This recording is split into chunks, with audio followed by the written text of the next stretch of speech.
নমস্কার বন্ধুরা, আজকের নতুন ভিডিওতে সকলকে স্বাগতম জানাই। আজকের ভিডিওতে আমরা একটি কীটনাশক নিয়ে আলোচনা করব এবং এই কীটনাশকটি আপনারা অনেকে জানেন, অনেকেই জানেন না।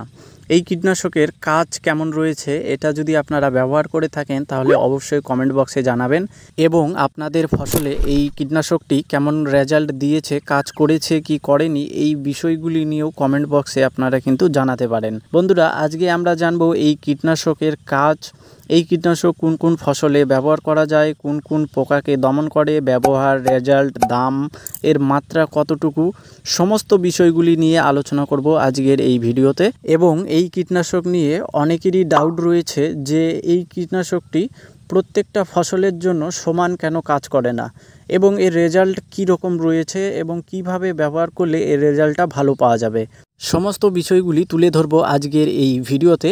এই ভিডিওটা শুরু থেকে শেষ অবধি দেখার অনুরোধ রইল এবং ভিডিও যদি ভালো লাগে লাইক, শেয়ার, সাবস্ক্রাইব করতে ভুলবেন না। এই কীটনাশকটি লঙ্কা চাষে ব্যবহার হচ্ছে প্রচুর আমার এখানে, তাই ভাবলাম আপনাদের এর একটা ভিডিও দিই।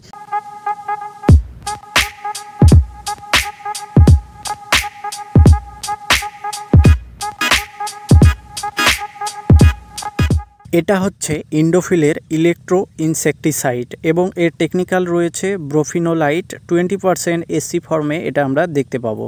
এটা হচ্ছে গ্রুপ 30-র একটি ইনসেকটিসাইড।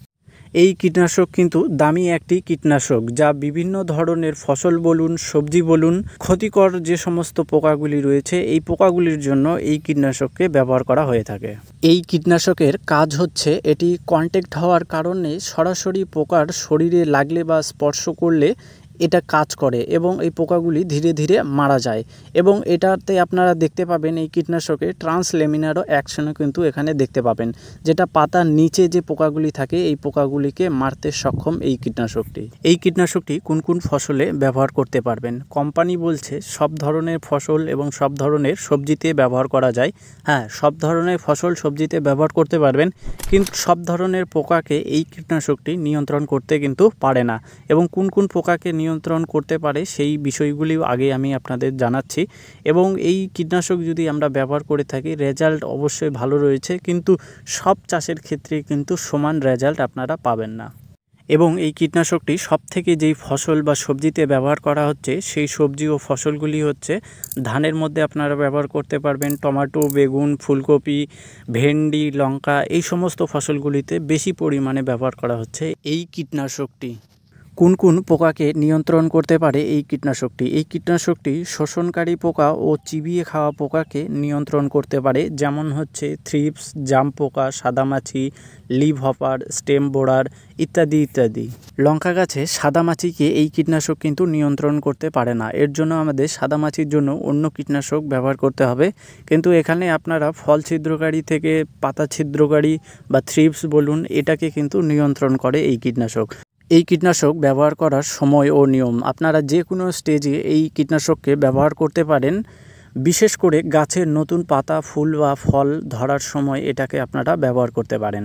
এই কীটনাশক ব্যবহার করবেন সকাল অথবা বিকেলের দিকে। বিকেলের দিকে রেজাল্ট আপনারা ভালো পাবেন যদি বিকেলে স্প্রে করেন, কিন্তু মাটিতে আপনাদের রস থাকতে হবে। আর অতিরিক্ত তাপমাত্রায় এই কীটনাশক হতে পারে রেজাল্ট খুব একটা ভালো নাও দেখাতে পারে, তো এটা আপনারা অবশ্যই খেয়াল রাখবেন। এই কীটনাশকের রেজাল্টের যদি কথা বলি, অধিক ফসলই কিন্তু ভালো রেজাল্ট দেখতে পাওয়া গেছে এবং আপনারা চাইলে এটা ব্যবহার করতে পারেন। এটা ছাড়াও আপনারা এক্সপোনাস ব্যবহার করতে পারেন, এক্সপোনাসের রেজাল্ট কিন্তু খুব ভালো রয়েছে। এছাড়াও ভেন্ডি, টমেটো, লঙ্কা এর চাষের ক্ষেত্রে এর রেজাল্ট কিন্তু ইলেকট্রো রেজাল্ট কিন্তু ভালো রয়েছে। এটা হতে পারে অতিরিক্ত তাপমাত্রার কারণে বা জায়গা অনুসারেও কম বেশি রেজাল্ট দেখা যেতে পারে। আপনার ওখানে কি রেজাল্ট রয়েছে এই চাষের ক্ষেত্রে আপনারা কিন্তু কমেন্টে অবশ্যই জানাবেন। ইলেকট্রো কীটনাশকের যদি প্রাইজের কথা বলি, সেক্ষেত্রে এটা জায়গা অনুসারে নানান প্রাইজ রয়েছে। এছাড়া এটা যদি আপনারা দোকানে না পান সেক্ষেত্রে আপনারা অনলাইন থেকে নিতে পারেন, কোনো অসুবিধা হবে না। আপনারা ইন্ডিয়ান মার্ট অথবা বিগ হাট থেকে নিতে পারেন এই কীটনাশকগুলি। আমার এখানে যে প্রাইসটা রয়েছে সেটা হচ্ছে 25 ml, শুধু 25 ml এর দাম 1000 টাকা রয়েছে এখানে। এই কীটনাশকের ডোজ বা মাত্রার যদি কথা বলি, সেক্ষেত্রে আমার এখানে যেটা আমি ব্যবহার করছি সেটা হচ্ছে 5 থেকে 6 ml। এটা সমস্যার উপর নির্ভর করে। অধিক সমস্যা হলে আপনারা বাড়িয়ে দেবেন, অথবা সমস্যা যদি শুরুতে হয় বা কম আপনারা লক্ষ্য করছেন সেক্ষেত্রে 4 থেকে 5 ml ঠিক আছে। বন্ধুরা, আশা করছি আপনাদের বোঝাতে পেরেছি। আজকের ভিডিও এতটুকুই। ভিডিও ভালো লাগলে লাইক, শেয়ার, সাবস্ক্রাইব করতে ভুলবেন না, এবং আপনাদের মতামত কি রয়েছে এই কীটনাশকটি নিয়ে এবং আপনারা যদি এটা ইউজ করে থাকেন অবশ্যই কমেন্ট বক্সে কিন্তু কমেন্টে জানাবেন।